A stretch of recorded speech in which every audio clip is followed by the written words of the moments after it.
বন্ধুরা, আজকে আপনাদের জন্য ডোরেমনের একটা ব্যান্ড এপিসোড নিয়ে এসেছি, যেটা ইন্টারনেট জগৎ থেকে প্রায় গায়েবই হয়ে গেছে। এই এপিসোডটা নিয়ে ডোরেমন ফ্যান্স গ্রুপে অনেক আলোচনা হচ্ছিল যে এই এপিসোডটা অনেক আগে কয়েকবার টিভিতেও প্রচার করা হয়েছিল, কিন্তু পরে এটা একদম ব্যান করে দেওয়া হয়। তাই এই এপিসোডটা আপনাদের সাথে শেয়ার করতে আমারও অনেক ইচ্ছা হচ্ছিল।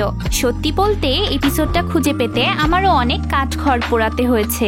যাই হোক, ব্যান্ডে এই এপিসোডটি আপনারা লাস্ট অব্দি এনজয় করুন। আর আপনারা যারা এখনো এই চ্যানেলটিকে সাবস্ক্রাইব করেননি তারা সাবস্ক্রাইব করে দিন প্লিজ। তো আজকের এপিসোডের শুরুতে আমরা দেখি সুনিও তার বাড়িতে জিয়ান আর নবিতাকে ডেকে বেশ খাতির যত্ন করছে।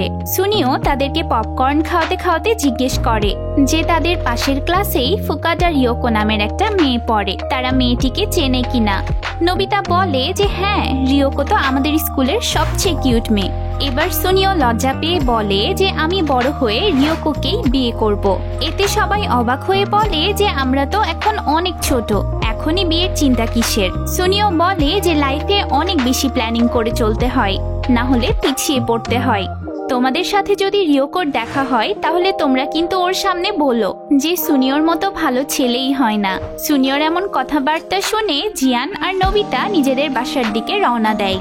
পথে তারা আলোচনা করতে থাকে যে সুনিও কেমন বোকার মতো কথা বলছে, এই সময় কেউ বিয়ে নিয়ে টেনশন করে। নবিতা তো এটা ভেবেই মনে মনে খুশি হচ্ছিল যে তার জন্য তো শিজুকা রেডি হয়ে আছে, তাই তার বিয়ে নিয়ে কোনো টেনশন নাই। যাই হোক, বাসায় পৌঁছানোর পর জিয়ান প্রথমেই তার মায়ের থেকে বকা খায়। জিয়ান ডেলিভারির কাজ না করে বন্ধুর বাসায় চলে গেছিল, এতে ডেলিভারির অনেক দেরি হয়ে গেছিল, তাই কাস্টমার নিজে সেই দোকান থেকে প্রোডাক্ট নিয়ে গেছে। জিয়ানের মা বলতে থাকে যে এভাবে চললে কিভাবে তুমি ভালো ছেলে হবে, না তুমি সময় মতো হোমওয়ার্ক করো আর না সময় মতো দোকানের কাজ করো। তুমি নিজেকে এখনই যদি না বদলাও তাহলে একজন ভালো অ্যাডাল্টও হতে পারবে না, তখন তোমাকে কোনো মেয়েই বিয়ে করতে চাইবে না। তখন আবার আমাকে বলতে এসো না যে আমি তোমাকে ওয়ার্নিং দিইনি। মায়ের এসব কথা শুনে তো জিয়ানের গলা শুকিয়ে যায়। সে দ্রুত নবিতার বাসায় দুইটা ডোরা কেক সাথে নিয়ে চলে যায়। জিয়ানকে ডোরা কেক আনতে দেখে নবিতারা বেশ অবাক হয়ে যায়। তারা অত বেশি না ভেবে খুশি মনেই ডোরা কেক খেতে শুরু করে। এই সময় জিয়ান তাদেরকে সব ঘটনা খুলে বলে যে তার মায়ের সাথে তার কি কি কথা হয়েছে আর সে নিজের ফিউচার নিয়ে কতটা টেনশনে আছে, তাই সে তার বিয়ের ব্যাপারে কথা বলতে এসেছে। এটা শুনে নবিতা আর ডোরেমন ভীষণ অবাক হয়ে যায়। তারা জিয়ানকে জিজ্ঞেস করে যে জিয়ানের পছন্দের কোনো মেয়ে আছে কিনা। এই প্রশ্নে জিয়ান লজ্জা পেয়ে বলে না না, কোনো পছন্দের মেয়ে নেই, কিন্তু একদিন না একদিন তো আমার বিয়ে হবে, তাই বিয়েটা যেন ভালোভাবে হয় সেটা তো খেয়াল রাখতেই হবে। তাই আজ থেকে আগামী 25 বছরের মধ্যে যে মেয়েগুলোর সাথে আমার দেখা হবে আমি তাদের সাথে এখনই দেখা করতে চাই, তাহলেই আমি তাদের মধ্যে থেকে পারফেক্ট একজনকে খুঁজে পাবো। আর সেই পারফেক্ট মেয়েটার সাথে আমি এখন থেকেই ফ্রেন্ডশিপ করে তাকে অন্যান্য ছেলেদের থেকে প্রোটেক্ট করতে পারবো। জিয়ানের এমন কথা শুনে ডোরেমনের গলায় যেন ডোরা কেকটাও আটকে যাচ্ছিল। সে কোনো মতে সেখান থেকে পালানোর ধান্দা করে, কিন্তু জিয়ান কি এত সহজে তাকে ছাড় দেয়? হাজার হলেও সে জিয়ানের ডোরা কেক খেয়েছে, এখন তো তাকে হেল্প করতেই হবে। তাই আর উপায় না পেয়ে ডোরেমন গার্লফ্রেন্ড ক্যাটালগ মেকার নামের একটা গ্যাজেট বের করে। এই গ্যাজেটের সাহায্যে জিয়ান সেসব মেয়েদের ফটো আর ডাটা পাবে যাদের সাথে ফিউচারে তার দেখা হবে। তো জিয়ান অনেক এক্সাইটেড হয়ে গ্যাজেটটির স্টার্ট বাটনে ক্লিক করে। সাথে সাথেই অনেকগুলো মেয়ের বায়োডাটা মেশিন থেকে বের হয়ে আসে। এতগুলো মেয়ের বায়োডাটা দেখে সবাই অবাক হয়ে যায় যে জিয়ান এতগুলো মেয়ের সাথে দেখা করবে কিভাবে। তাই তারা সবাই একসাথে বায়োডাটাগুলোর মধ্যে থেকে সবচেয়ে ভালো মেয়ে বাছাই করতে লাগে। অবশ্য নবিতা আর ডোরেমন মিলে জিয়ানের জন্য একদম পারফেক্ট একটা মেয়ে খুঁজেছিল, কিন্তু জিয়ানের মারের ভয়ে তারা আর বেশি দূর কথা এগোয়নি। যাই হোক, অনেকক্ষণ যাচাই বাছাই করার পর জিয়ানের দুইটা মেয়েকে নিজের জন্য পারফেক্ট মনে হয়। মেয়ে দুইটা আসলেও অনেক কিউট ছিল। একজনের নাম ছিল নাতসুমি গোটো। জিয়ান যখন জুনিয়র হাই স্কুলের সেকেন্ড ইয়ারে পড়বে তখন এই মেয়েটার সাথে তার দেখা হবে। আর আরেকজনের নাম ছিল মাতসুরা রিকা। জিয়ান বড় হয়ে যে কোম্পানিতে কাজ করবে সেখানেই এই মেয়ের সাথে তার দেখা হবে। নবিতা আর ডোরেমন বলে যে মেয়ে দুইটা জিয়ানের জন্য একটু বেশি কিউট হয়ে যাবে না, এই জন্য তারা জিয়ানের হাতে মারও খায়। এরপর জিয়ান নোবিতাকে জোর করে সাথে নিয়ে যায় মেয়ে দুইটার সাথে দেখা করতে। প্রথমে তারা রিকার বাসায় যায়।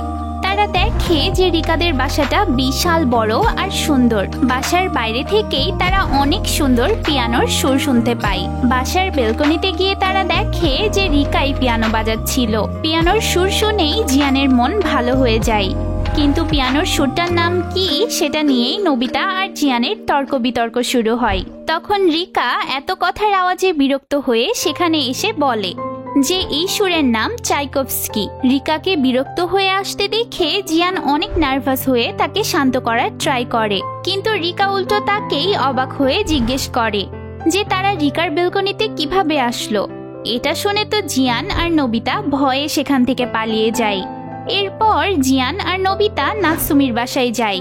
এবার তারা অনেক কেয়ারফুল থাকতে চায়। নাৎসুমির বাসায় গিয়ে তারা দেখে যে বাসাটা পুরাই জাপানের ট্র্যাডিশনাল স্টাইলে বানানো। বাইরে থেকে জিয়ান আর নোবিতা টুকি দিয়ে দেখতে থাকে যে ভেতরে কিসের শব্দ আসছে। জানালার বাইরে দাঁড়িয়ে তারা দেখে যে নাৎসুমি তার গ্র্যান্ডফাদারের সাথে কেন্ডোর প্র্যাকটিস করছে। প্রথম দেখাতেই জিয়ান বুঝতে পারে যে নাৎসুমি কতটা স্ট্রং আর ডেডিকেটেড মেয়ে।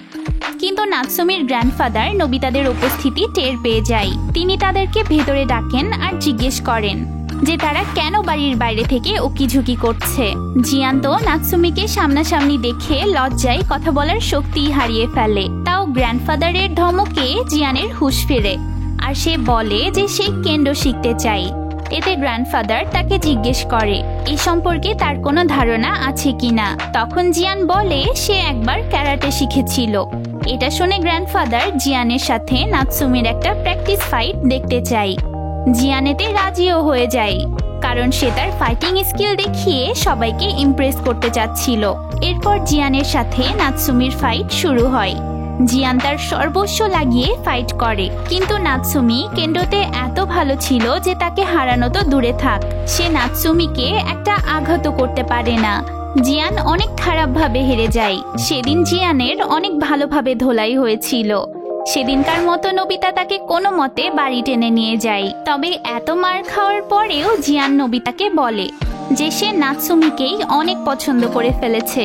সেদিন বিকেলে জিয়ান তার বন্ধুদের সামনে ঘোষণা দেয় যে নাৎসুমিকেই সে ফিউচারে বিয়ে করবে, কিন্তু সে সবার কাছে একটা রিকোয়েস্ট করে যাতে তারা জিয়ানের কেন্ডো পার্টনার হয়। তাহলে জিয়ান তার বন্ধুদেরকে মেরে মেরে কেন্ডো শিখবে আর নাৎসুমির জন্য যোগ্য পাত্র হয়ে উঠবে।